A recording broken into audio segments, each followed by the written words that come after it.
Beginning from that time, Nandasya of Maharaj Nanda, Brajaha, Brajabhumi, the land for protecting and breeding cows. Sarva Samriddhiman, became opulent with all kinds of riches.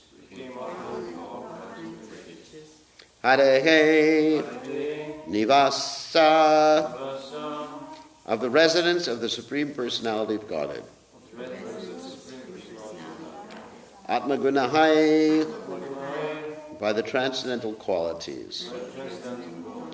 Rama Akridam, the place of pastimes for the goddess of fortune. Abut, became. Ripa, O King Maharaj Parikshit. So translation, O Maharaj Parikshit, the home of Nanda Maharaj is eternally the abode of the Supreme Personality of Godhead and his transcendental qualities, and is therefore always naturally endowed with the opulence of all wealth. Yet beginning from Lord Krishna's appearance there, it became the place for the pastimes of the goddess of fortune. So you can repeat, O Maharaja Parikshit, the home of Nanda Maharaja is eternally the abode of the Supreme Personality of Godhead and his transcendental qualities, and is therefore always naturally endowed with the opulence of all wealth. Yet beginning from Lord Krishna's appearance there, it became the place for the pastimes of the goddess of fortune.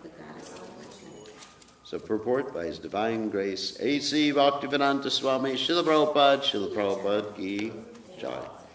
As stated in the Brahma Samhita, 5th chapter, text 29. Lakshmi Sasashta Sambharmasi Vimanam Govindam Adi Purusham Tamaham Bhajami. The abode of Krishna is always served by hundreds and thousands of goddesses of fortune. Wherever Krishna goes, the goddesses of fortune naturally reside with him. The chief of the goddesses of fortune is Srimati Radharani. Therefore, Krishna's appearance in the land of Braj indicated that the chief goddess of fortune, Radharani, would also appear there very soon. Nanda Maharaj's abode was already opulent, and since Krishna had appeared, it would be opulent in all respects. So, Tata Arabhyanandasya Vrajasarva Samriddhiman Harer Nivasatma Gunai Ramakridam Abun Ripa. So, Om Gana Timbalendasya Gananjana Shlakaya Chakshur Meditam Yena Tasmai Shi Gurave Namaha. So, as Prabhupada has many times explained, whenever a great personality goes somewhere, then his entourage goes with him. And of course, we see this even in the material world. Even if someone is not a great personality, I mean by the spiritual estimation, but someone has a prominent position, it's like even when the leader of North Korea went somewhere to meet with the exalted leader of the United States, he went in a train and all of his associates went with him. And of course, that is the standard. So when Krishna comes, he comes with his associates, Sango Pangasya Parshadam, and his weapons, and his expansions, and his energies, everything's there with Krishna. Ham Sarva Shubhavo Matak Sarvam Pravartate. So There are many different energies of Krishna. And those energies are actually described in Vishnu Purana. Vishnu Shakti Para Prokta Chetra Jakya Tata Para Vidya Karma Samganya Tritiya Shakti Ishate. That's basically three different categories in this particular context. The three categories are the Para Prakriti, which is being described here in this verse, the internal potency of the Lord, of whom Srimati Radharani is the Adi Shakti. Adi Shakti means the original Shakti. And actually all the Shaktis ultimately expand from her, even when we're talking about other Shaktis, not the Jiva Shakti, of course.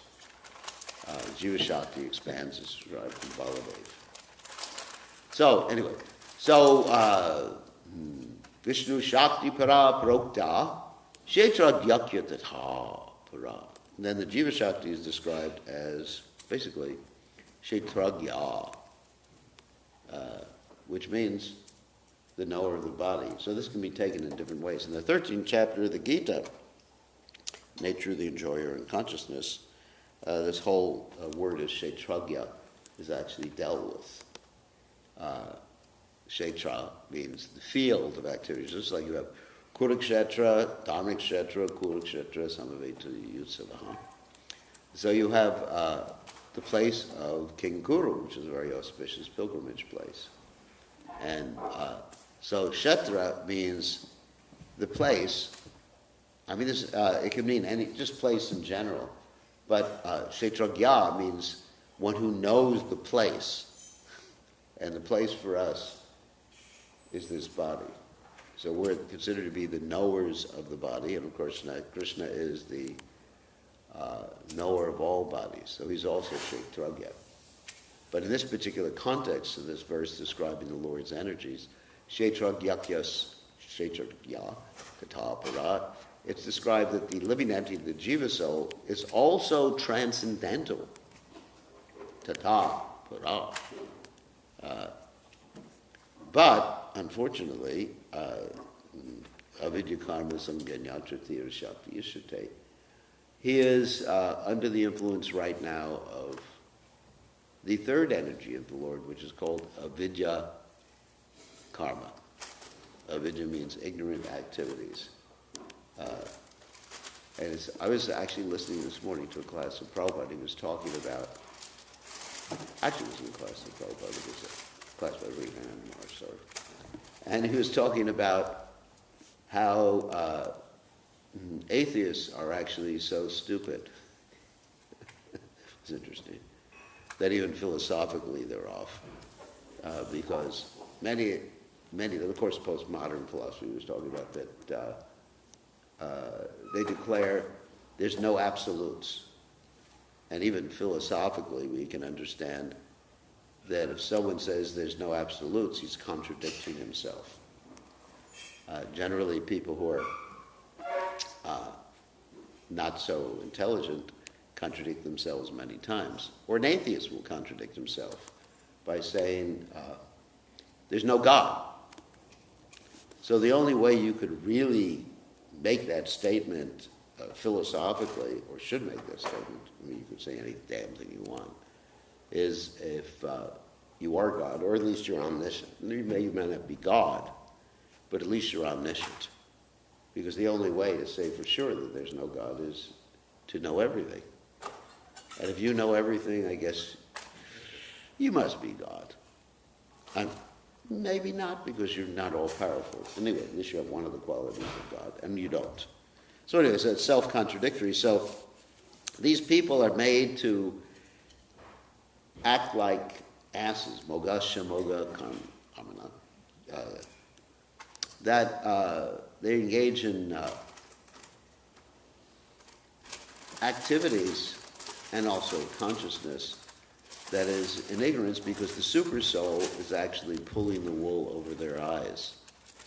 As Krishna says in the 15th chapter of the Gita, Sarasha Chaham Riyasana Vishto Matak Smritya Gyanamapolamcha, that he's giving intelligence, remembrance, and forgetfulness. So someone who actually is Namam Duskutino Muda Prapajante Maya Aprita Jnana, one whose knowledge is stolen by illusion, then super soul is acting in conjunction with the material energy, the Vidya Karma Sanghinya Tritiya Shakti you should take, with the material energy to bewilder that particular person. So anyway, so these are the three energies of Krishna. And apart from the Jiva soul, the two energies, both the avidya karma energy and the paraprakriti, they're actually pure devotees of Krishna. Durga is sometimes called Vaishnava because she's simply dedicated to serving Krishna. And of course Lord Shiva, the greatest devotee. And then we have Paraprakriti, of course, Srimati Radharani, they're simply dedicated. She's simply, and her expansion is simply dedicated to pleasing Krishna. So we find ourselves in the situation of being the Kshetragya associated with Vidya Karma. So what do we do? What is the solution? The solution is to associate with the internal energy of the Lord. And so how do we associate with the internal energy? And let's refer back to the previous verse here, where we have Rohini, the mother of Baladev, who is very attached to her husband. So normally, if someone is very attached to their husband or their children, shh, I can hear everything. If someone is very attached to their husband or the children, it's Maya. Actually, also I was reading in the 12th chapter of the Gita this morning, actually I read a lot this morning, heard a lot this morning, that one of the, it's in the 13th chapter of the Gita, one of the qualities of knowledge is detachment from home, wife, children, and the rest. It's an interesting verse. Actually, I read that verse in the Gita because I thought it was a good sannyas verse. Enthuses me in my devotional service. Anyway, here it is. It's about the qualities that Krishna declares to be knowledge, and besides this, he says, whatever there is ignorance. That, of course, is 13:12. Humility, pridelessness, nonviolence, tolerance, simplicity, approaching a bona fide spiritual master, cleanliness, steadiness, self-control, renunciation of the objects of sense gratification, absence of false ego. It's a big list. You can check yourself off. Check off each one quality that you have or you don't have. That's interesting. You should actually make a whole list and see which qualities do I actually exhibit and which qualities do I not exhibit. Interesting. I was thinking like that this morning. Humility, pridelessness, approaching a bona fide, cleanliness, steadiness, self-control, renunciation of the objects of sense gratification, absence of false ego. Anybody have that quality? Perception of evil of birth, death, old age, and disease, detachment, freedom from entanglement with children, wife, home, and the rest. That's 13:12. The chapter of nature and joy and the consciousness, which I read. I actually read 2 chapters this morning in the Gita. It helps to have jet lag, isn't it? Yeah. I was up at 1 o'clock this morning, so lucky me. So instead of being in Maya, I just and surfing the internet, I did a lot of other things. Took care of my deities. Made offerings to deities, listen to Krishna Katha. It's good to wake up early. Okay, so freedom from entanglement with children, wife, home, and the rest, even-mindedness amid pleasant and unpleasant events, constant and unalloyed devotion to me, aspiring to live in a solitary place, joy, Govardhan, detachment from the general mass of people, accepting the importance of self-realization and philosophical search for the absolute truth. All these I declare to be knowledge, and besides this, whatever there may be is ignorance. That's a pretty absolute statement by Krishna. So anyway, getting back to the previous verse here. We have Rohini, who is attached to her husband. Her husband, of course, is Vasudev, in case you hadn't figured that out. And she's not dressing so nicely. Now she is in this particular verse because it's Krishna's appearance and they're celebrating. But generally she's not dressing so nicely and she's not so happy being separated from her husband. Let me go back to that verse. Oh, here it is.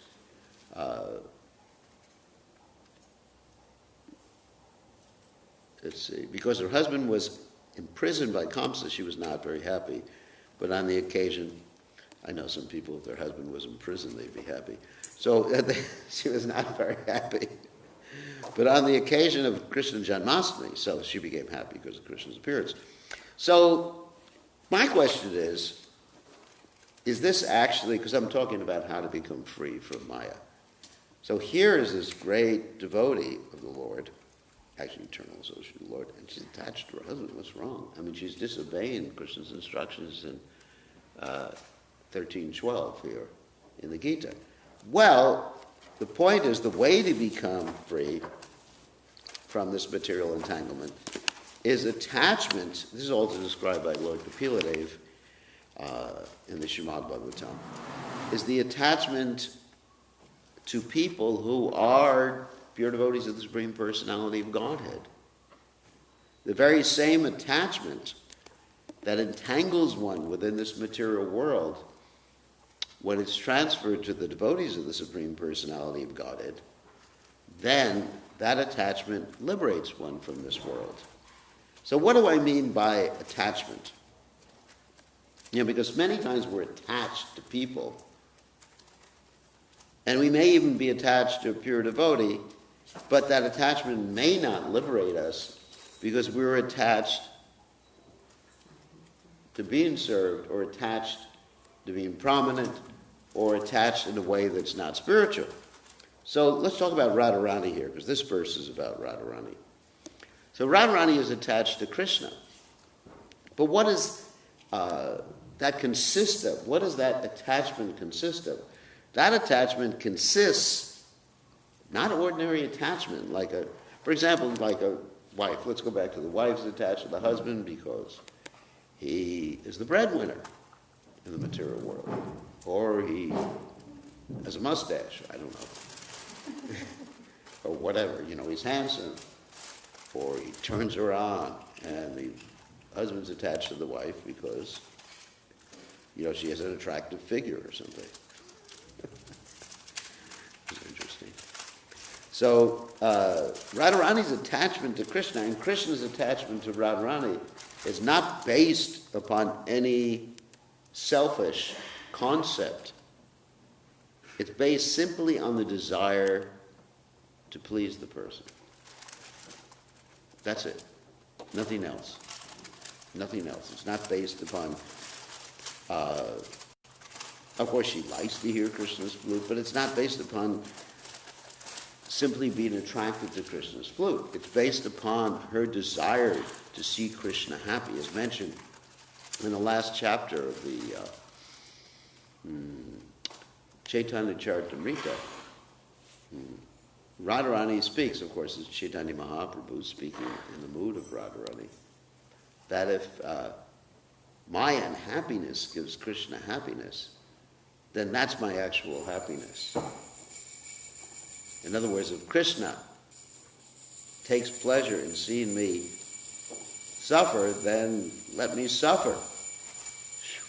Pretty heavy. That's the devotion. Or, of course, the example given in the last chapter of the Chaitanya Charitamrita is like a wife. If Krishna wants to associate with some other girl, let me serve that other girl. I'm not suggesting that.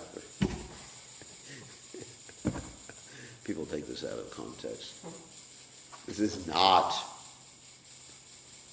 recommended for you. Of course, there's no wives here. Just married widows. So anyways. Wives are listening online. Oh my God. So I'm not suggesting this for people like, my husband wants to have a girlfriend, let me go serve that girlfriend. Or like that Markandeya Purana, or Markandeya Rishi.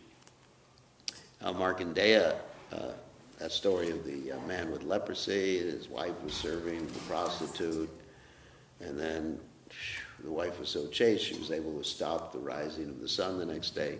That's unique. Please don't imitate. Don't imitate this.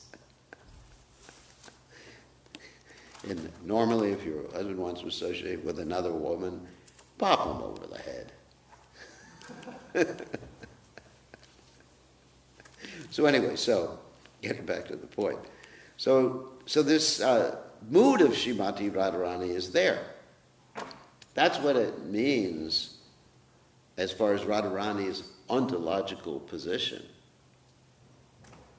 She is devotion for Krishna personified. Sometimes people say, God is love, but we say Radharani is love. Loving, actually. She's a person. She's not just the impersonal loving energy. Like the hippies, they take, or they used to take, or whatever they took. I'm not saying what they took. They used to understand that love is just like some mushy-gushy feeling, right? That when you're smoking marijuana and you're just like rolling in the mud in Woodstock with the pigs. Right? I wasn't rolling. You weren't rolling, I know. But you saw it happen, right? You saw it happen. They were thinking that's love. But, Radharani shows us what real love is. And by that loving attitude and relationship, which Rohini has in relationship to Vasudeva, not only in relationship to the Supreme Personality of Godhead, but in relationship to Krishna's devotees, and actually all living entities. That's another thing I read this morning in the Gita. It's so interesting. The Gita has so many interesting things. Every time I read it, I get inspired.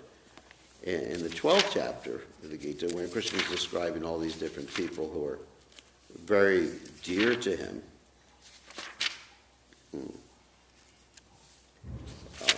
he says, let me go back here a little bit.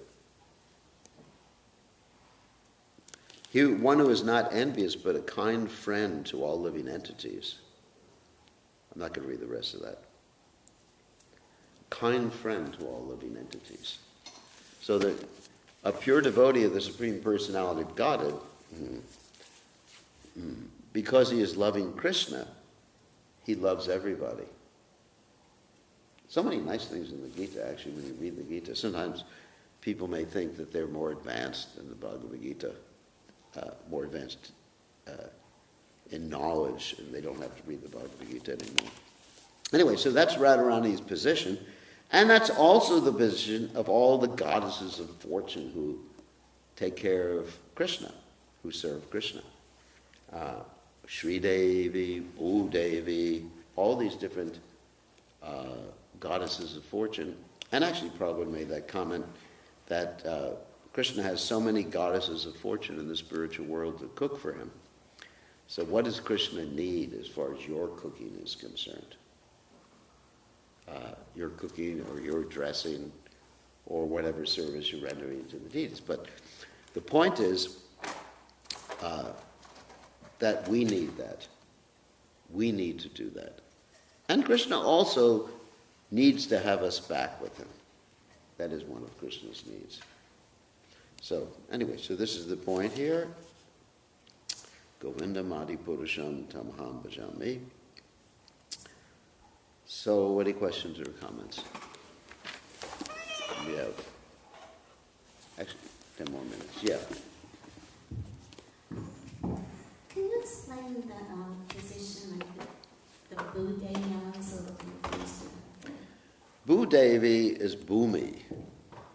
And of course there's that whole story, I don't know if you want to get into it, about how Vishnu lost Lakshmi because he was kicked in the chest by Brigamuni, and Lakshmi got really angry with him, and Lakshmi ran away, and then Krishna was looking for Vishnu keep thinking of Krishna. It's like Vishnu losing his extra 2 hands. Anyway, so Vishnu was looking for Lakshmi, and he found Bhudevi instead. And what happened is that he got married to her after borrowing some money, to make a long story short, from Kuvera and getting some land from Barahadev. And then as soon as he got married, when he's getting ready to go on his honeymoon, he ran into the actual Lakshmi. And when he ran into the actual Lakshmi, the 2 ladies started to argue with each other, as is normal, over who was the actual wife of Vishnu.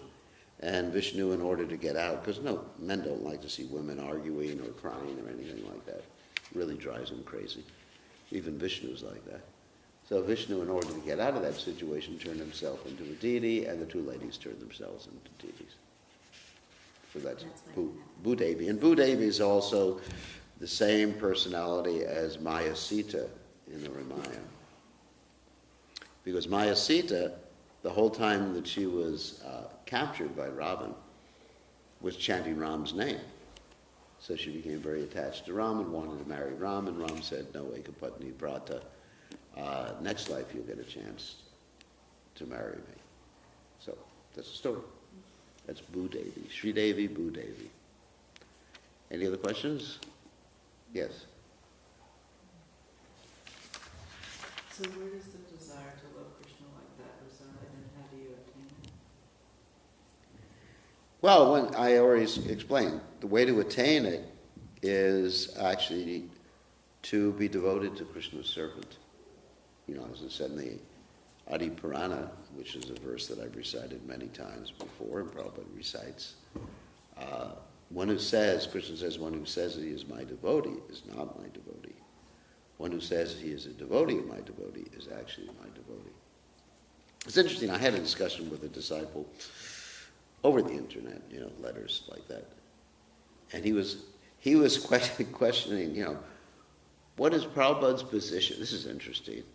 He was saying that Prabhupada would often say, like Bhaktivinoda Thakur would say, you know, that I have no devotion for Krishna, I am the most fallen, I am, you know, like this. And he said, doesn't that mean that Prabhupada is an ordinary man? I mean, because he was using the logic that a pure devotee never lies. So if a pure devotee never lies, then maybe he's telling the truth. And I explained that this is the pure devotee's consciousness. He's not lying because he's actually thinking like that.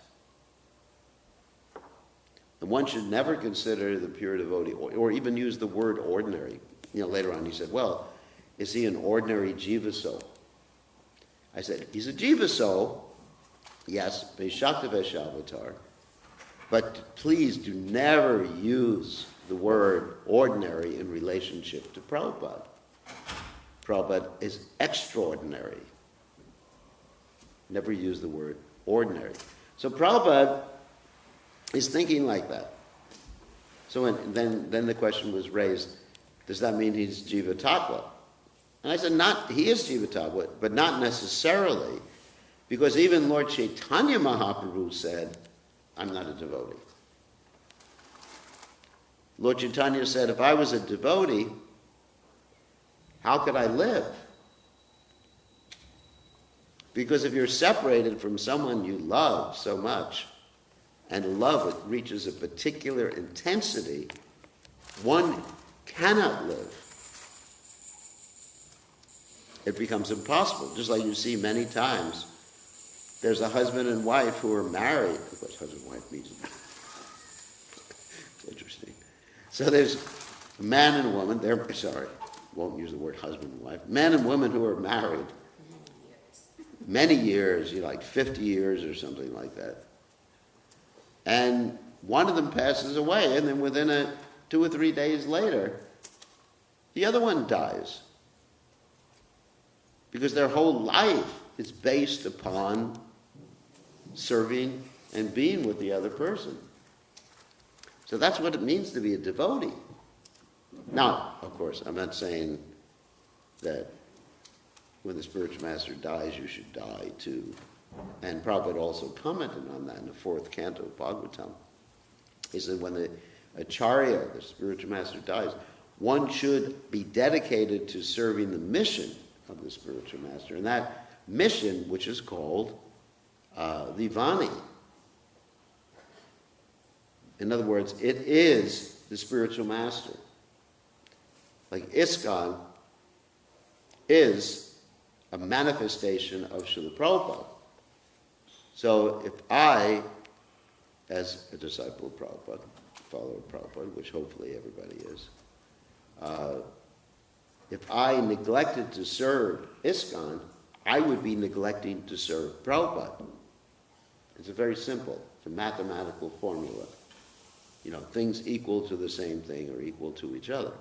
Actually, it's an axiom, not a mathematical formula. That's just a self-evident truth. Things equal to the same thing are equal to each other. Equal in all respects, of course.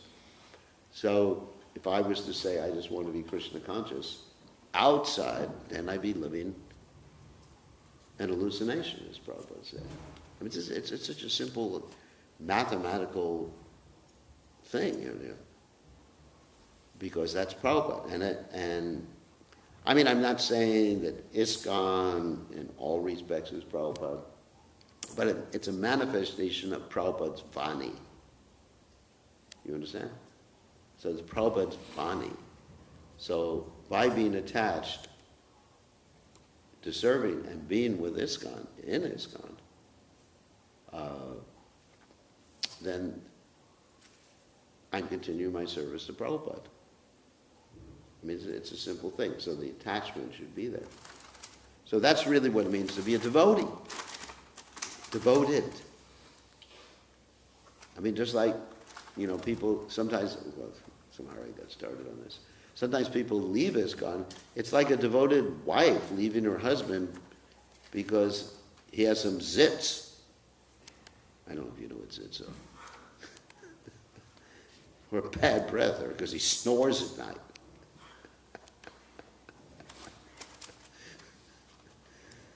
Actually, we were over on someone who was snoring every night. Anyway, tape your mouth shut. Anyway, that's actually the solution. You tape the mouth shut. Seriously, I'll tell you about it later. It's not a point for Bhagavatam question. You don't leave someone. You remain devoted to someone. I mean, of course, obviously someone's abusing you. That's a different thing. I mean, but in a normal scenario, one has to be just devoted. And so, just like at ISKCON, there's some problems. I mean, just like recently I was at a GBC meeting, and the level of bureaucracy has increased exponentially, which is really not my taste. And it's just like, oh my God. Oh my God. Luckily I'm grandfathered in. Anyway, grandfathered in. You want to become a sannyasi now, you have to just go through basic training in the Marines for longer than 4 months. 5 years, basic training. Anyway, so, but even though I may not agree, or things may be in a level that's not what I think it should be, for one reason or other, I just remain serving. And that's my dedication to Prabhupada. Or if there's some opposition or difficulty, that's my dedication. That's a test. It's a test of one's love. Love is sometimes tested, isn't it? That's true. So, on that happy note, any other questions yet? Oh, no. I was just gonna do We have about 1 minute left for class. I mean, love is tested. Yeah. In honor of Chaitanya Mahaprabhu's appearance day coming, Mr. Rajani and myself, we started reading Chaitanya Charitamrita 3 nights a week. We actually were broadcasting as we read. That's nice. So, and we were just finding how, just reading Prabhupada's purports, how my own experiences, how it was just changes my consciousness, and so much enthusiasm was coming in. Just 1 hour, 1 hour of reading reading from Prabhupada about Lord Chaitanya. It's made such a Yeah, it's amazing. difference. I mean, Prabhupada's books are amazing. I mean, it's like, even I was at the GBC meeting for 2 or 3 days, I started reading online. But then the meeting started to go till 7 o'clock at night. I know, and we missed your devotion. I was reading a really nectarian, of course, nectar devotion is always nectarian. I was reading it every night, and I was really enjoying. And then all of a sudden, the meeting started at 9:45 in the morning and didn't let me out till, I mean, we had a midday break, till 7 o'clock at night, and that was, We wondered what happened to you because I hadn't listened. well, I basically survived. That's basically it. Anyway, it's my dedication to Prabhupada. Stick to it and die on the battlefield. Even though, according to the Gita, I do have attachment to living in a solitary place. That's actually a sign of knowledge. But still, because I relinquished that attachment for Prabhupada. That's love. You understand? Well, hopefully, not the times to spend. That's actually love.